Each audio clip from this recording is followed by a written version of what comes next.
इंद सतवंदियाणं तिहुवणहित मधुर विशदवक्काणं अंतातीत गुणाणं नमो जिणाणं जित भवाणं।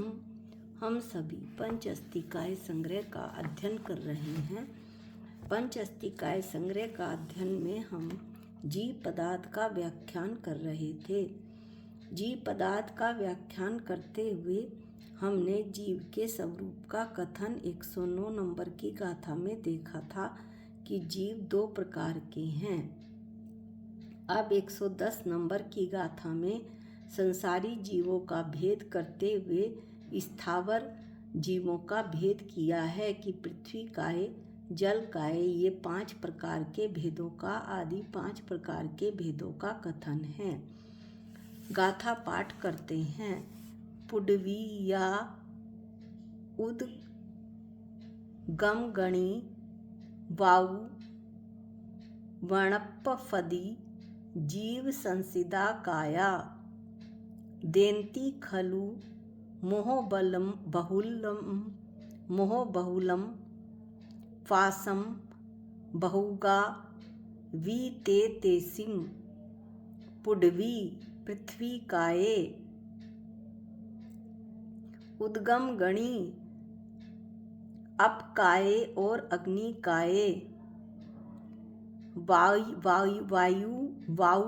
वायु काये या और वनस्पति वनस्पति काये, काया यह काय जीव संसिदा जीव सहित हैं।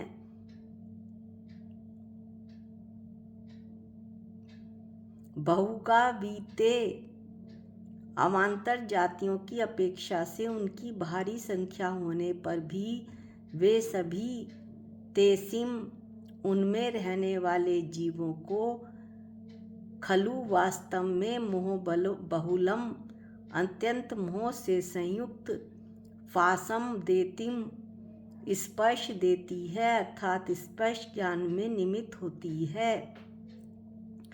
कुन स्वामी 110 नंबर की गाथा में क्या कह रहे हैं कि पृथ्वी काये, जल काये, अग्नि काये, वायु काये और वनस्पति काये, ये सब काये जीव सहित हैं। काय माने शरीर, एक इंद्रिय का कलेवर जो कि जीव से रहित है तो पृथ्वी काय, जल काय इत्यादि। और यदि पृथ्वी कायिक, जल कायिक, अग्नि कायिक कहा जाए तो वो जीव सहित होगा। तो यहाँ पर आचार्य ने वनस्पति काय, पृथ्वी काय, जल काय, अग्नि काय, वायु काय कहकर इन्हें कह दिया कि ये जीव के साथ हैं अर्थात एक इंद्रिय का शरीर है या जो क्लेवर है उसका, वो जीव सहित है। अवान्तर जातियों की अपेक्षा से जातियों के भेद करने से इनकी संख्या बहुत ज़्यादा है और प्रकार भी बहुत ज़्यादा है। और वे सभी यानी पांचों स्थावर पृथ्वी काय, जल काय, अग्नि काय, वायु काय और वनस्पति काय और उनमें रहने वाले जीवों को वास्तव में अत्यंत मोह से संयुक्त स्पर्श देती है। इसमें केवल स्पर्श इंद्रियां होती हैं। इन पांचों कायिक जीवों में केवल स्पर्शन इंद्रियां होती हैं। ज्ञान कम, कषाय बहुत ज़्यादा और जो अत्यंत मोह है वो स्पर्श कषाय भी बहुत ज़्यादा है और मोह भी अत्यंत है और वो स्पर्श ज्ञान में निमित्त पड़ता है, इसलिए इनके केवल स्पर्शन इंद्रिय होती हैं। यह संसारी जीवों के भेद में से पृथ्वी काय आदि 5 भेदों का कथन है। पृथ्वी काय, अपकाय, तेज काय, अपकाय, जल काय और तेज काय यानी अग्नि काय, वायु काय और वनस्पति काय। ऐसे ये जो पुद्गल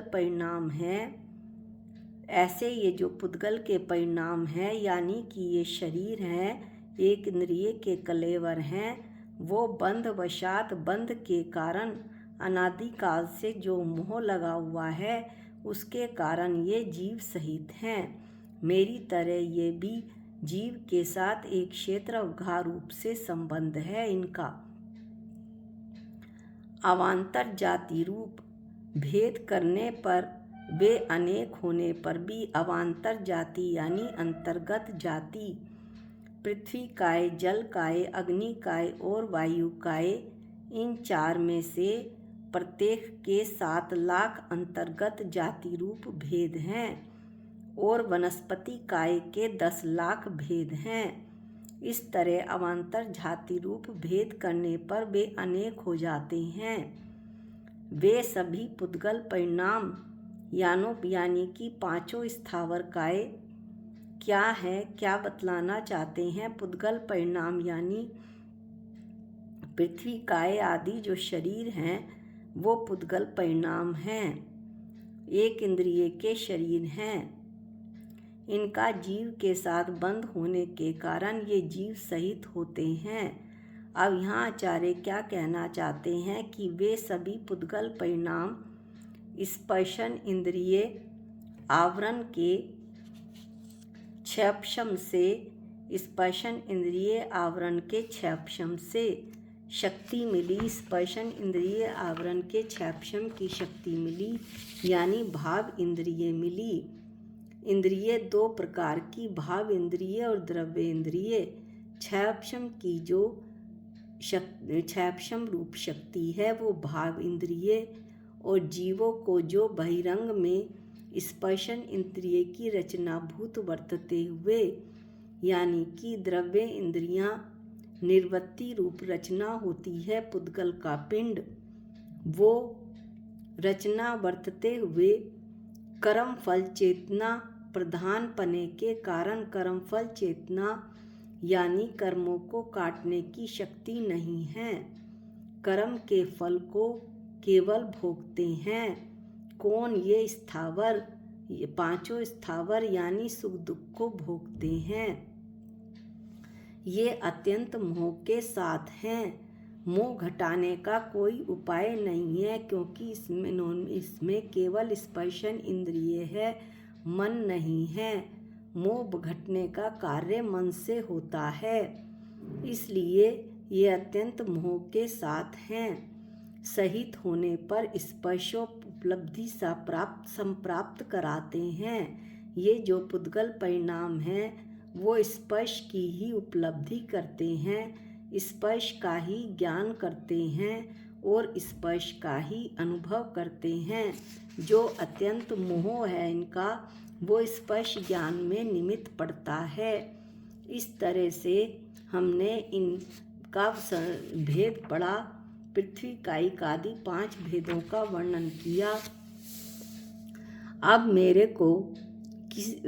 मेरे पुण्य कर्मों से 5 इंद्रियों और छठे मन की जो प्राप्ति हुई है, उस छठे मन को और अपनी इंद्रियों को मैं मोह को कम करने में लगाऊं, मिथ्यात्व का नाश करने में लगाऊं, तभी मेरा ये संगी पंचेंद्रिय मनुष्य भव सफल होगा।